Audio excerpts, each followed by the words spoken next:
Last night I got back from a month on the road, and the thing I was most curious to see as I approached my house, and I should tell you ahead of time, the last 2 weeks were with my wife and children, so of course they would have been the thing I most wanted to see. But once we got back, the thing I most wanted to see was how had that lawn held up? It had been a month. Had the chemicals worked? Had the sprinklers kept watering? What was going on there? You'll be glad to know it was great. But the questions, I'm one of these guys that likes his lawn, likes to keep it healthy and vibrant. So you can imagine how I felt when I first encountered this parable. Apparently, we're supposed to leave the weeds alone. Let me tell you a little bit about the field Jesus is talking about. A man sows good seed in his field. Good seed in good ground, good intentions. And then in the night, while the whole house is asleep, an enemy comes and sows weed. An enemy, my neighbor, comes and sows weeds down among the wheat. No one sees it happen. By the time the green comes up, it is already too late. The roots have found each other underground, and you cannot tell where the wheat ends and the weeds begin. Real wheat, real weeds, the same field, the same soil, the same rain, growing up there together, no pulling them apart. You and I know a field just like this one. You have spent your whole life in just such a field.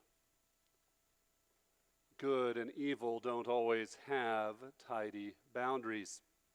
They are not tidy countries with a well-policed border between them. They are two crops in one ground, tangled at the root. That is not a cynical view. That's not a glass half empty view. That's just the fact of how the field works. And the moment we see it, especially if you're one of these psychos that likes to see their grass when they get back from vacation, the moment we see it, something in us wants to fix it. The most natural thing in the world when you see the weed is to pull it out. Leave the field alone. But that is the one thing this parable will not allow. We can't touch the weeds. And it's that holding back of our natural instinct is why I think the church has spent 2,000 years really, really wishing this parable didn't exist. The dream of a clean field is a dream nearly everyone shares. Do not let anyone tell you Puritans only exist on one side of the theological spectrum. The traditionalist right, the progressive left agree on almost nothing, but they are certain of this together: the field could be made pure if only the correct hands were in charge of the pulling. The world could be scrubbed clean, and the church right along with it. And this morning, Jesus says, no, not until I'm done. Just as a notion of how serious he is about this, the disciples come up and say, what's with the parable? This one's pretty weird. And we have every reason to believe it was all 12 who came up and asked him and learned and grew. Judas getting the benefit of being with Jesus, just like the other 11. The pure church was never on the table.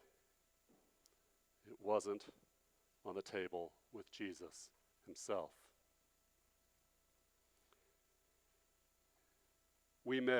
I certainly would be, we may have been waiting this whole time for a loophole.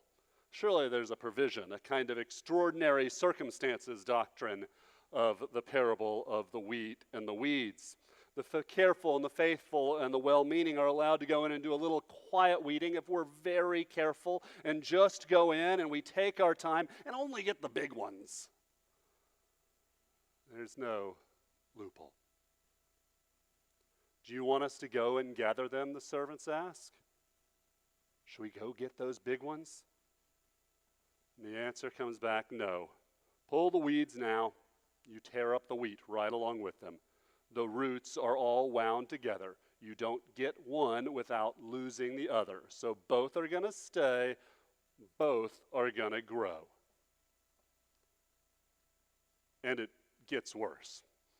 If both grow together, then everything we do for the wheat, the weeds get it too. We water the field, the weeds get the water. We feed the ground, the weeds get the food. The care we mean for the good crop falls, every bit of it, on the very thing we would most like to be rid of. So who deals with the weeds? God. At the harvest, the end of all things, there is not one line in this parable that gives you or me a shovel. But I have to say, I've come to think of that not only as restraint, I'm pretty sure it's mercy. Because you and I, we are not that good at telling wheat from weed. We sure think we can, but our track record suggests otherwise. Some of what I would tear out this morning, given a season, given some rain, given some grace, would stand up at the last and turn out to be wheat. God can tell the difference. I cannot. So we wait. I have maybe in my 20 years of doing this preached about public life like 5 times, so y'all get number 6, but only for like 2 sentences, so hang on.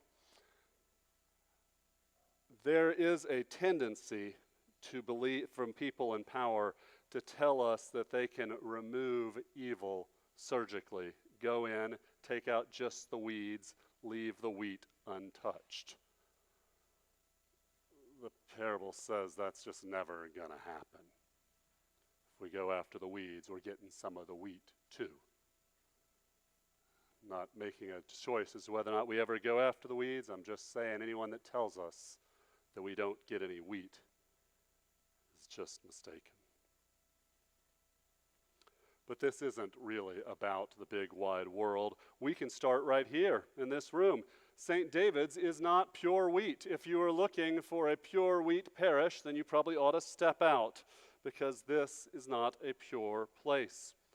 It gets closer still. Your family, if it's anything like mine, the wheat and the weeds, it's all growing up in there together.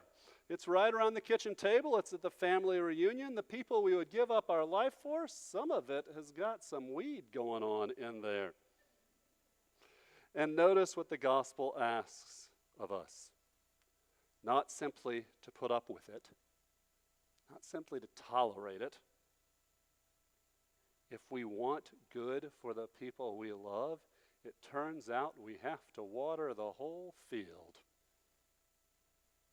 We can't bless or love only part of a person. And if we come closer still,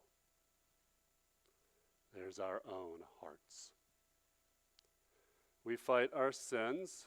Rightly, we give absolutely no quarter to the things which are killing us. But there is good in you and me, and there is not yet good in you and me, and the two come out of the same ground from the same heart. The hopeful part is that God's patience is not simply God tolerating the weeds that we spring up. God's patience is God saving the wheat, holding it, growing it, protecting it until the day it and we are ready.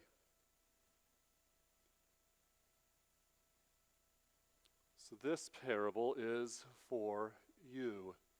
If you are someone who has ever stood in a mixed field and reached for the shovel, who's been in the organization that does some good and some bad, has looked out on the day and said, I did some good and some bad. The parable does not pretend the weeds are not real. There's no glossing over the existence of the weeds. It never says the field is fine or that it'll all work out on its own.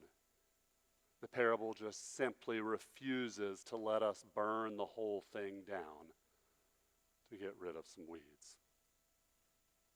Because the harvest is coming. God will come. God will set it right. Every field, every heart, all of it at the last. But that day, at least, is not right now.